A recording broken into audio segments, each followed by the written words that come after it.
చెప్పండి. ఇక్కడ డబ్బులు పెట్టింటి చూసినావా ఏమైనా? వెళ్ళి తీసుకురాపో.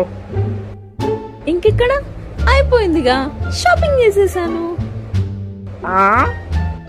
అవి మనవు కాదమ్మా, వేరే వాళ్ళవి. కరెంట్ బిల్ కట్టాలా, వాటర్ బిల్ కట్టాలా?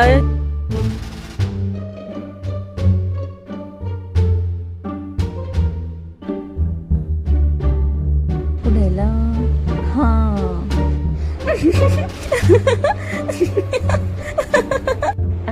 ఏమైంది ఇంకా? నమ్మేశారా? April fool. ఆగండి, తీసుకొస్తా. ఎందుకోండి మీ డబ్బులు. కొంచెం ఉన్నింటే చంపేస్తాను. April fool బతికిపోయి.